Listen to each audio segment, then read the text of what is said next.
we also do work in the e-commerce space. We do a lot of like beauty and fashion brands in particular in terms of e-commerce, mostly on Shopify. It's just a good system, you know what I mean? So those businesses, I mean, they range quite a bit, but I don't know, like $10 to $50 million a year through their e-commerce site. We're typically working.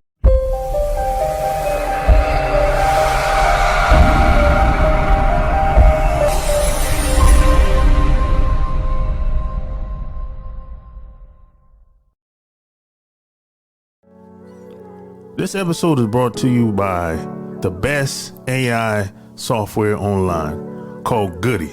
That's Goody. Goody will help you create all content for your blogs, websites, newsletters, articles, ads, and even pictures. LinkedIn posts, Twitter, you name it. All you got to do is go to lopazthesane.com/Goody. That's Goody. And the best part about Goody is absolutely free. That's right. It's free for the first 7 days. You can cancel at any time. Goody will help you create all your contents for your blogs and websites online. And it's 100% absolutely free, full access for the first 7 days. All you got to do is go to my website. That's lopazthesane.com/Goody. That's Goody. Or just click the link in the show notes and get started today. Welcome to another episode of the Online Marketing Secrets Podcast. I'm your host, Lopaze. So like and share this episode. And P.S. by the way, I would appreciate it if you would leave me a 5-star review on iTunes or anywhere where you listen to the show. And if you need any help with marketing online or promoting your product and services, the easiest way to contact with me is support@kingofcashflowwebsites.com. That's support@kingofcashflowwebsites.com. Perfect. Or just click the link below if you need help with anything online. So with that being said, I have a special treat for you today. I have another special guest with a very similar background as me, getting started online. He started an online business, online agency 11 years ago, creating websites for businesses with no experience, no money. He was 22 years old, coming straight out of college. Fast forward to this day, he has a team of 60 people in 11 different countries, working with some of the biggest brands on the planet. My special guest today is Jeff Gapinski. Welcome to the show.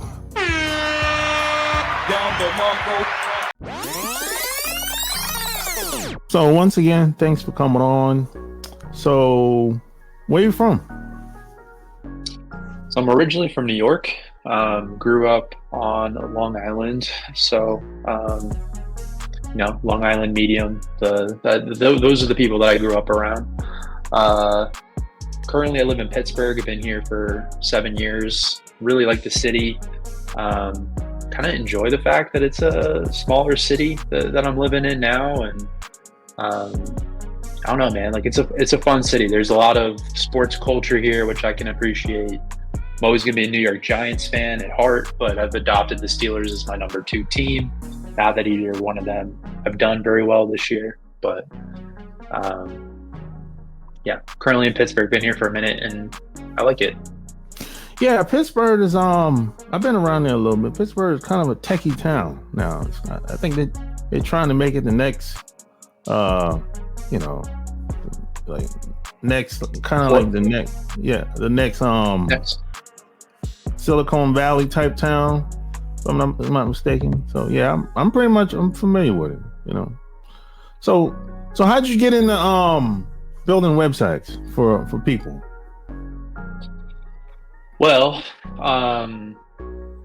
my very first go at doing any sort of HTML, CSS goes back maybe 15 years. I was actually kind of cutting my teeth doing stuff, custom MySpace pages for people, believe it or not. There were like local bands that wanted to really jazz up their MySpace page, and I would work with them, charge them like $100 or $150 to customize their page, add their music, switch up the look and feel. So that's where I really got my start. Like, so very different back then, tables and you know, way different animal than it is today. But then from there, it kind of sparked my interest. I ended up going to college for graphic design and digital art, and also continue to learn more and more about front-end development. And yeah, it's been, you know, it was a passion of mine. These days, I don't do a lot of coding. I'm mainly running the business, but still have a passion for websites, always kind of checking out what other people are doing and trying to stay on the top of what's happening out there. But yeah, the very simple beginnings with all that. Yeah, you have very similar background with me. I started blogging like 15 years ago, and I started doing websites, and things kind of just took off from there, and then I transitioned into advertising. So we have a similar background, you know. But when WordPress came out, I always tell people they changed the game. Because before that, everyone was doing HTML code and CSS and all that stuff. So when WordPress came in, that kind of shifted the market. Yeah, I found we were recently, because we're moving offices, I found a flash drive of like work I'd done, like some of my first websites 15 years ago. Yeah. And it is crazy. It was like a walk down memory lane going through all that stuff. But yeah, it was very hand-coded tables, static websites. I mean, so far different than what, you know, you expect today. What we're doing as a company, it's wild. Yeah, but when WordPress came in, you know, it was kind of a gift and a curse, because it kind of, a lot of the prices went down. So how did you deal with that? Because, you know, on one hand, you know, WordPress was easy to configure, you know, it's less cost effective. But on the other hand, a lot of people was like, hey, I'm not paying $5,000, $10,000, $50,000 no more. You know, I can do the same thing with WordPress. So how did you deal with that? So we build a lot on WordPress today, right? Like, that's a platform that we build a lot of our sites on, including our site. I think a lot of it has less to do with the platform or the tool, and more to do with the strategy and positioning that needs to happen in order to make the website successful. So I think a lot of the value that we bring comes on that end, in terms of sizing up the businesses, putting together a strategy that aligns with who their target customers are, all the visual design work that's needed to be done. The actual platform part of it is really like the last piece, right? It's like how all those pieces come together, how we make it accessible to the customer so that it's easy for them to manage, you know, their day-to-day as their business expands. But I think shifting the value to be more focused on the strategy, and shifting the value to be more focused on the design and the experience is what allows us to still charge a decent price for WordPress sites and make our money there. If we were just talking about the technology and trying to fit certain things into certain boxes, then you're absolutely right. Like it from a cost time perspective, it is easier to do that on WordPress than to try to do all that stuff yourself by hand. But there's a lot of platforms out there now that have made web development much easier. Yeah. The accessibility is kind of a double-edged sword to an extent, right? Because you have more ease of publishing now than ever before, but now you have more noise now than ever before, right? Like there's just way more out there. So in order to stand out, in order to be effective, like you really do need a good strategy and you need some good planning in order to execute that. That's more important than ever. So that's what we capitalize on, and I think that's what is a differentiator for us for sure.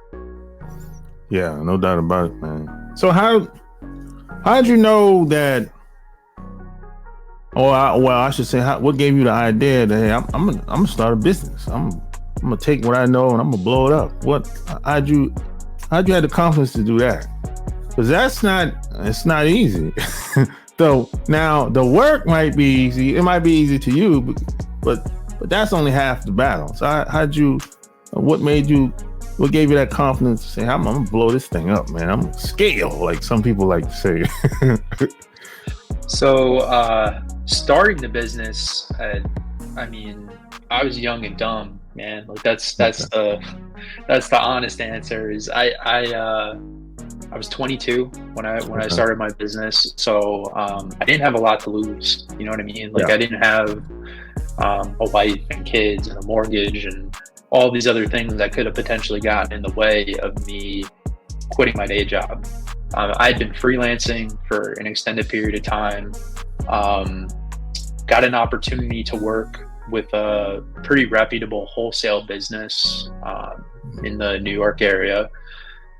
They were looking to break into D2C after being a wholesale business for years and years. So they wanted an e-commerce website. I'd never built an e-commerce website up until that point. And I knew I needed help. I just knew that was going to be a project that's beyond what I was capable of doing individually. So I used my connections. I kind of teamed up with a developer who had more back-end development experience than myself.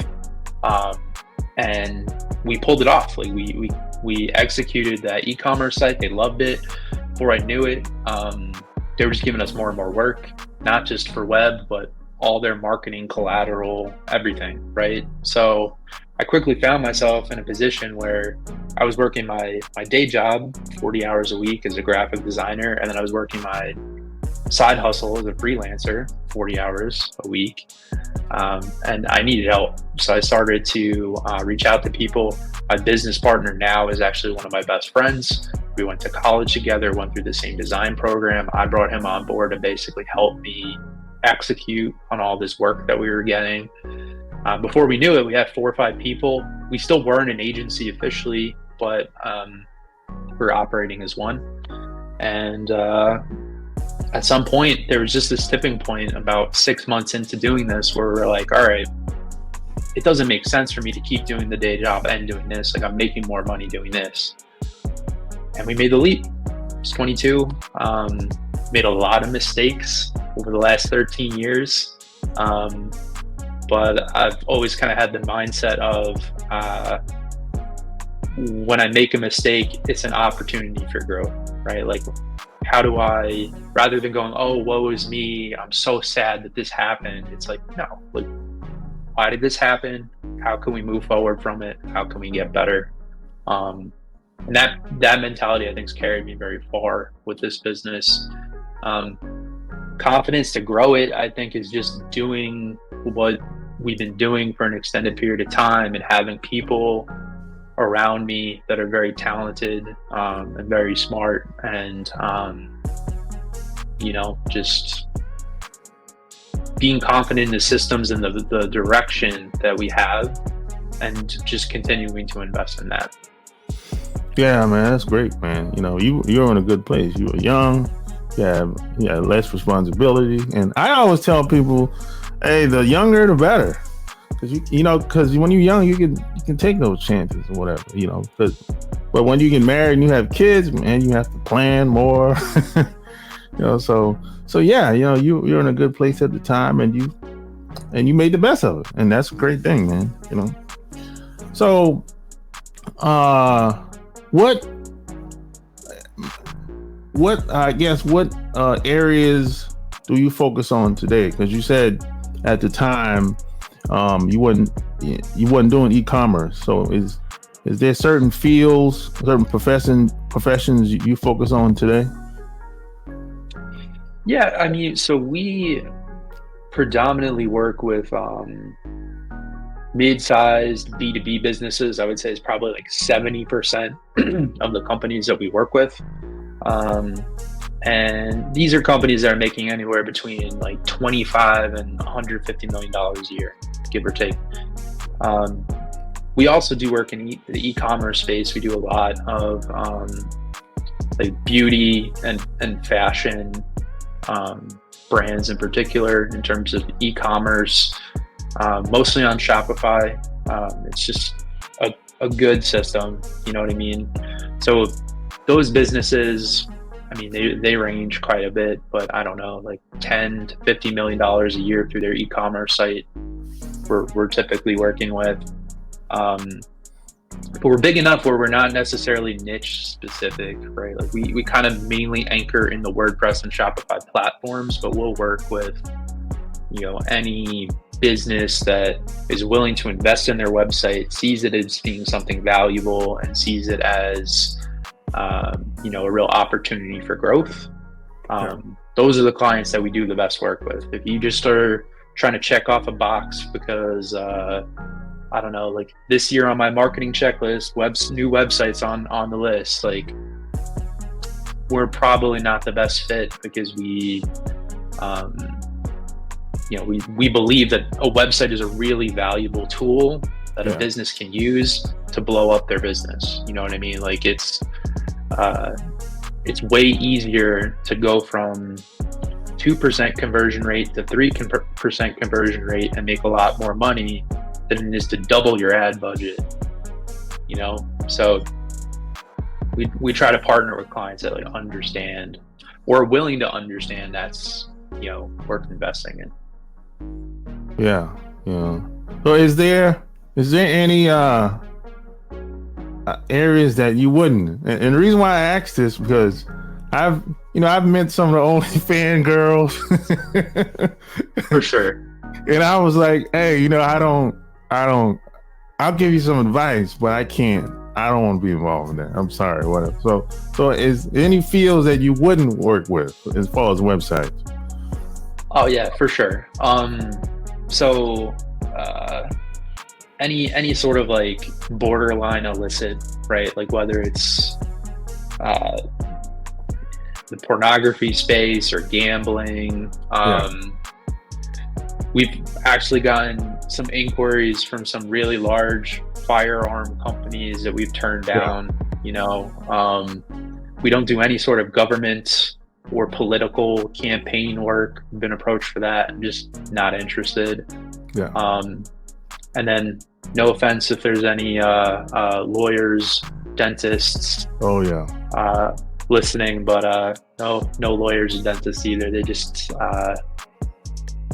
bad. Maybe there's, I'm sure, plenty of great lawyer and dentist clients out there, but the ones we worked with, not great experience, so we won't work with those types of companies. The ones we work with most often, I would say, are SaaS companies, fintech, like high ticket B2B services, construction, all tend to be really good matches. We also have been doing a lot more in the education and healthcare space as well. Those tend to be good clients for us. And what about direct sales, like MLM?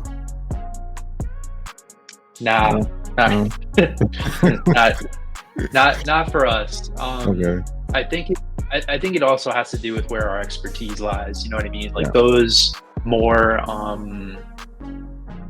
almost like solo entrepreneur type efforts where it's very funnel driven, is a very different way of approaching web design than That's true. doing it for a corporation. That's true. So that also plays a factor in it too, right? Like we want to play to our strengths in terms of where we know we can make the most impact, and those types of clients are usually not the best fit. Yeah, that's true. I agree with that. That's how I got started online. So I agree with that. There's always a small percentage of people that make it. They make the reputation bad for others. Unfortunately, it's like that. So I understand where you're coming from with that. So when you meet people and they approach you, maybe they have a website, or maybe they don't have any website, but they have maybe they have a business that established, or it's on the way to being established, and they say, hey man, I've been in business for 5-10 years. I need a website. And what do you tell them to get started? What kind of questions do you ask? So that's a great question. I would say, the first things that we ask when we're trying to get a better understanding of a client, like who do you serve, right? Like who are your customers, and why have your customers hired you, right? Like you have people, most of the people that we work with, for context, are established businesses, right? So those conversations are very much geared towards kind of uncovering what they've done to get their business to that point, what has been positive, what has been negative, and then drawing off of that to come up with a strategy for where the website goes from there. If the conversation was happening with somebody who's brand new, it'd be similar, but it'd be shifting towards like, who is your ideal customer? Who do you want to serve? Who do you want to reach? What type of persona or vibe do you want to put out as an organization, right? Like, and we have some different exercises and tools and stuff that we have in place, right, that kind of help us gauge how somebody falls on a scale. So, like, are you traditional or are you cutting edge, right? Like, where do you fall on a scale of 1 to 5 on that? And that kind of helps understand where the positioning is, how the look and feel would be impacted, how the communication verbally on the website would be impacted, things like that. Gotcha. So as far as starting an agency, today is mainly with website building. Do you think it's easier today versus 15 years ago?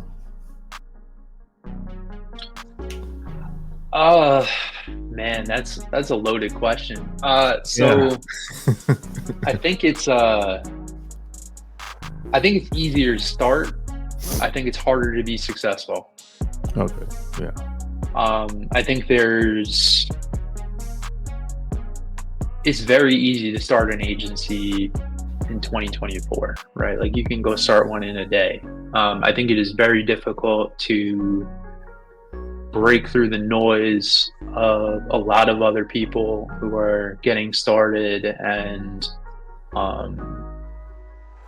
trying to gain that reputation and traction and all that. Like, I think it's tough.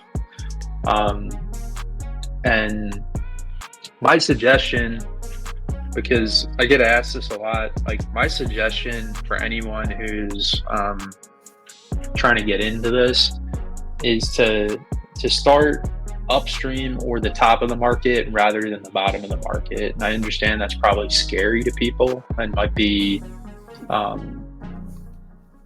harder to do, but I think there's more built-in longevity there. And what I mean by that is, like, don't start trying to go after like really local small mom and pop businesses, right? Like, go shoot for the type of clients that I'm working with now, right? Like established businesses that are mid-size. A couple reasons for that. One, they have a budget. Two, the lower end of the market is already being saturated in a number of different ways between international freelancers and agencies that are targeting really small businesses. The fact that you have AI tools that are starting to come into the market and get more sophisticated and hit those really small businesses. And then you also have other DIY type tools in the mix, like Squarespace or Wix or to an extent Webflow, right? Yeah, it's a bunch. So it's tough. It's tough to compete for that type of business and make any sort of money that's going to bring you forward, because you're fighting a race with really limited margins. You go upstream, you position yourself to work with these bigger businesses. It might take you longer to land your first one, but when you land that business, you're actually going to make some money, and now you can start to gain some traction. And it's way easier to go top down if you are, like, from a positioning standpoint, right? Like, if you start working with really small businesses, it's going to be really difficult to go to one of those larger businesses with that small business profile or portfolio and sell them that you can handle their stuff. But if you are going from the reverse direction, you're starting off with a bigger business, you can then easily sell a small business that you're worth going with, and that'll also become a differentiator for you with all the other companies that might be also targeting small businesses. So that's what I would do if I was starting over tomorrow. I would pick a very specific industry. I would pick something that's high ticket size. I'd work on creating an identity and positioning that is high quality and shows that I can work with those types of companies effectively. And I would just go after that real aggressively until I landed my first client, and then I would use that like hell to get more. Yeah, I agree with that 100%, man. Especially where I live, there's a whole lot of people giving out business cards. Hey, I make websites. I'd be like, yeah, I'm not your guy, but I agree. If you have, the more money you have, that gives you more time to stay in the business. But if you have a little bit of money, how long are you going to be to stay? How much time are you going to have to stay in? And how long it's going to take you to get your next contract? So I agree 100%, So if people wanted to work with you and follow you online, where would they go to? Sure. I mean, I'm on all the social networks. Personally, our agency website's Huemor, HUEMOR.rocks. If you want to find me on LinkedIn, linkedin.com, Jeffrey, Jeffrey, Gapinski, on there, posting every day. But yeah, LinkedIn's probably the best way to connect with me, honestly. I'm on all the other ones too, but LinkedIn's my main, where I focus. There you have it. Like, share this episode. Tell me what you think below. All links will be found in the show notes. Until next time, we're out. Peace. I'm just keeping it, I'm just keeping it, I'm just keeping it clear. Give them something, they give them something, they give them something, they clear. If they tired of being stressed out and been depressed about it,